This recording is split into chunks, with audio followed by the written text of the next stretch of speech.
Okay, I want you to try something for me right now. Just for a second. Look at your wrist. Or, well, if you're like most of us, probably just tap the corner of your phone screen. What do you see? Numbers. A clock. Maybe the date. Exactly. It's a reflex, isn't it? We must do this hundreds of times a day. We wake up, check the time. We get on the train, check the time. We treat time like it's this physical object we carry around. Yeah, like a set of keys or a wallet. It feels solid. It feels reliable. It does. It's our anchor. It's the ultimate security blanket. It organizes all the chaos. But what if I were to stop you right here, right now, in the middle of this deep dive, and I asked you a really simple question? What actually is time? What happens then? I honestly, I'd probably stutter. I'd want to say it's, the thing that keeps everything from happening at once, or just the ticking. See, you hesitate. Yeah. Everyone hesitates. Yeah. Because you can't catch it. You can't hold a cup of time. Yeah. You can't touch it. You just feel it passing. And that is the paradox we are stepping into today. It governs every single second of our lives, yet it's completely invisible. And that is exactly why we're here. Welcome to the deep dive. Today, we aren't just looking at the clock. We're sort of taking the back off the watch to see the gears. We're looking at a stack of sources that range from the hard math of Einstein to the strange wiring of our own brains, and then finally, To some really ancient wisdom found in Surikov. exactly. And it is a fascinating journey because it's all about boundaries. Yeah. All of it. We're going to walk a path that starts with physics, hits the absolute physical limit of what we are allowed to know, and then see how we handle that limit, emotionally and spiritually. So let's get into it. We're going from relativity to a cave in ancient scripture. Let's start with the basics, though. If time isn't just the clock on the wall, what does science actually say it is? Because I've always just worked with that Newtonian idea. Time is a blank canvas. Yeah. And we just paint events onto it. That's the intuitive view. It's how we live our lives, for sure, but scientifically. That idea is dead. Einstein basically killed it over 100 years ago. The sources we have today are very clear. Time isn't a background canvas. Time is a relationship. A relationship. That sounds more like therapy than physics. What do you mean by that? I mean that time only exists when things interact. Think about it this way. Imagine I could freeze the entire universe. Pause every atom, stop every planet, every photon of light. Absolutely nothing moves. In that frozen state, would time still exist? My gut says yes. But wait, if nothing is happening, how would you even measure it? You couldn't. You can't. If there's no change, there's no before and no after. Time is literally the measurement of change. And this is why the sources keep saying that time is local. It's not some universal ruler. It's personal. Okay, this is bringing us to that example in the notes that I honestly struggled to believe at first. The mountain versus the beach. It sounds like something out of a sci-fi movie, but you're telling me this is real. Oh, it's 100% real. It's been proven again and again with atomic clocks, which are just the most precise things we have. The experiment is simple. You put one atomic clock on top of, say, a skyscraper, and you put an identical one at sea level. And logic says a second is a second. Right. They should tick exactly the same. But they don't.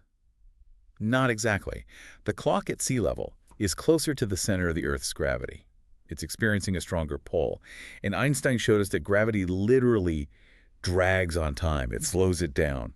The clock on the mountain with slightly less gravity actually ticks a tiny bit faster. So wait a minute. You're telling me that because I'm sitting here closer to sea level, I am aging slower than someone flying in a plane right now? Technically, yes. I mean, by a tiny, tiny fraction of a nanosecond, but yeah. The principle is what's so important. There is no master clock for the universe. Your now is slightly different from the now of a GPS satellite. Time is this fluid relationship between you, your speed, and the gravity pulling on you. Wow. That's incredibly unsettling. It really means time isn't objective. Not physically, no. It's subjective to where you are. Exactly. And if you think physics makes time subjective, just wait until you see what neuroscience does to it.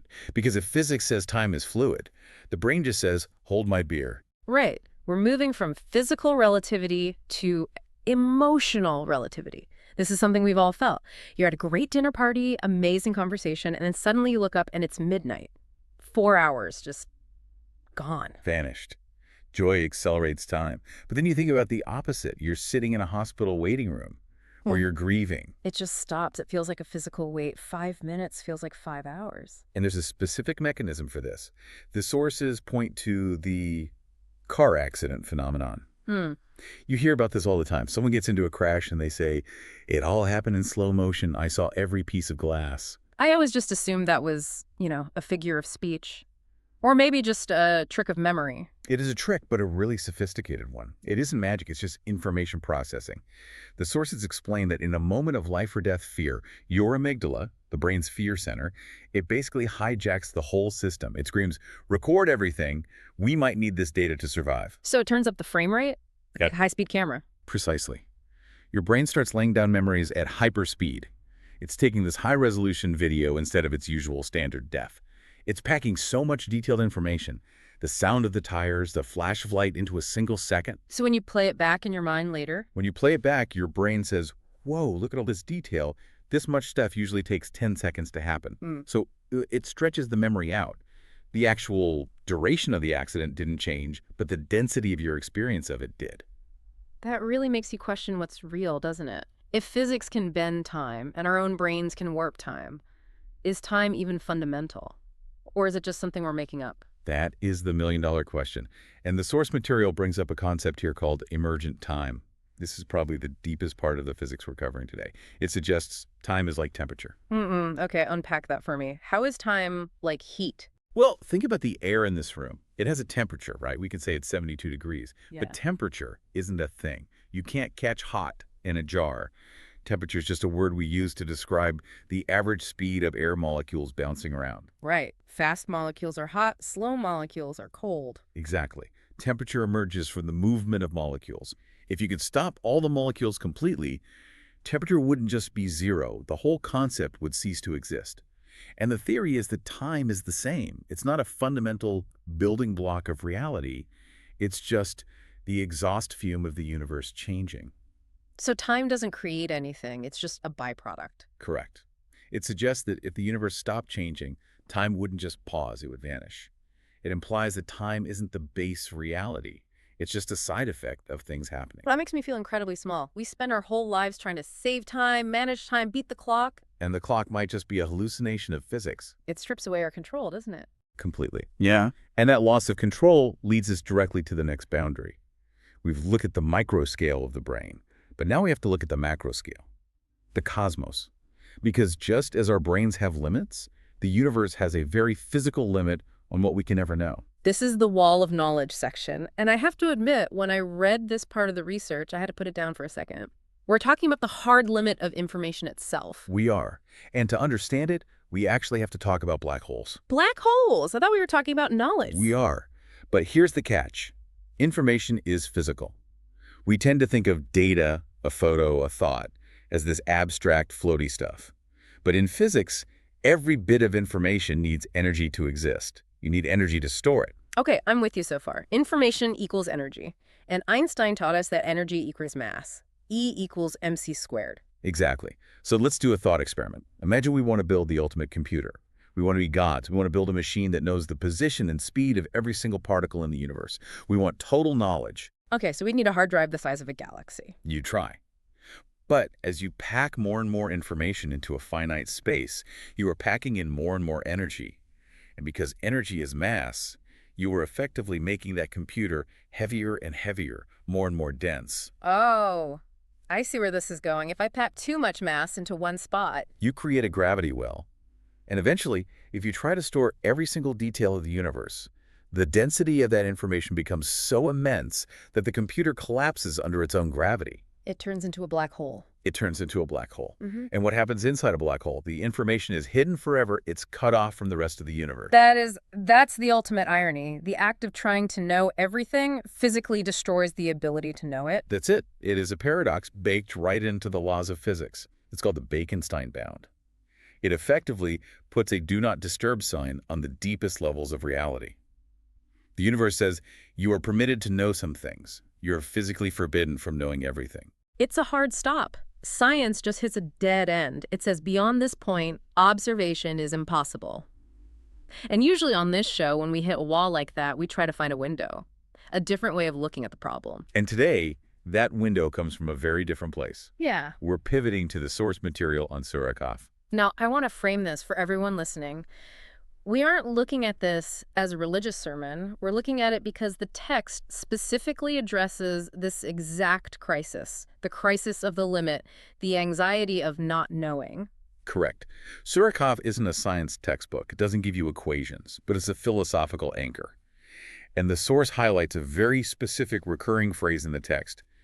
If you knew. Up you knew. It sounds like a challenge, maybe, but the source frames it differently. It's not a taunt, it's a reality check. It connects right back to that black hole limit. It's saying, you don't know everything, and actually, for your own good, you cannot know everything. And the chapter uses these 4 specific stories to illustrate this breakdown of human control.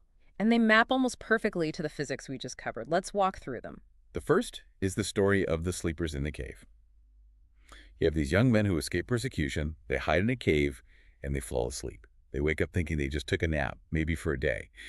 In reality, 300 years have passed. That's the relativity argument all over again. It is. It's biology just disconnecting from time. To them, the now was yesterday. To the outside world, the now was centuries later. It shows that our human perception of duration is so fragile. We think we're anchored in time. But the text says, no, time is a tool that can be paused or stretched. Then you have the story of the man with 2 gardens. This guy is the archetype of the arrogant tech CEO. He's got the systems, the irrigation, the wealth. He thinks he's built a perpetual motion machine of success. He thinks he's defeated entropy itself. He actually says, I don't think this will ever perish. He believes he's controlled all the variables. And then what happens? Chaos. A storm, a flood. It's destroyed overnight. It's a lesson in the limit of ownership. We think we own systems, but we only lease them from chaos. Oh, it's a big one. The story that I think really challenges our modern analytical minds is the story of Moses and Kidder. This is the core of it. This is the heavy lifting. Moses represents the highest human intellect. He wants justice. He wants logic. He wants A plus B to equal C. And he meets this mysterious figure, Kidder, who just operates differently. Kidder operates with knowledge that sits outside our timeline. He does things that look objectively wrong. He damages a boat that belongs to poor people. He puts a hole in it. And Moses, using pure human logic, objects immediately. Why did you do that? These people helped us, and you're sinking their only asset. It's a completely valid objection. It is absolutely valid, based on the data Moses had. But Kidder had the black hole data, the hidden information. He knew that a tyrant king was coming down the river, seizing every good boat for his army. By damaging this one, he made it look worthless. The king passed it by. The family got to keep their livelihood. So the damage was actually an act of protection. Exactly. But here's the synthesis. Moses hit the wall of knowledge. He could only see the now. He couldn't see the future variables. His logic failed because his data set was incomplete. But we just established earlier that if he had the complete data set, if he knew everything, he would basically be a black hole. Precisely. The human mind isn't built to hold all the variables. Our logic is a micro tool. It's great for building bridges and solving equations. It does not work for judging the ultimate fairness of the universe because we never, ever see the whole picture. We're always judging the movie by a single frame. And finally, the 4th story, Dula Carnain, the man with immense power. This is the counterexample. He had the power to do anything. He traveled the world. He built this massive iron wall to protect the civilization. He had the technology, the resources. So he succeeded where the garden owner failed. He succeeded because he accepted the limit. When he builds this massive engineering marvel, he doesn't say, look at my genius. He says, this is a mercy from my Lord. And then he admits, one day, this wall too will crumble. He acknowledges entropy. He accepts the end. He recognizes that his power is a loan, not a possession. He accepts his place in the grand scheme of things. So if we step back and look at this whole picture, the fluid time, the black hole limit, the story of Kidgord, what's the synthesis? Yeah. Because it feels like science and faith, which usually seem to argue, are actually saying the same thing here. They are converging. That's what I find so beautiful about this deep dive. Science says we physically cannot know everything or we destroy ourselves. The spiritual text says you aren't meant to know everything. That's a subtle shift, but it's a really powerful one. Science offers an admission of incapacity. We can't. Faith offers an admission of permission. You don't need to. That's a huge relief, actually. It should be. We often view saying, I don't know, as a weakness. Especially in our culture today, we have to have an opinion, a prediction for everything. But this deep dive suggests that admitting ignorance is actually the highest form of intellect. Because the problem isn't not knowing. The problem is thinking you can know. Exactly. The problem is arrogance. The arrogance of believing that the human mind is the container for the entire universe. It's not.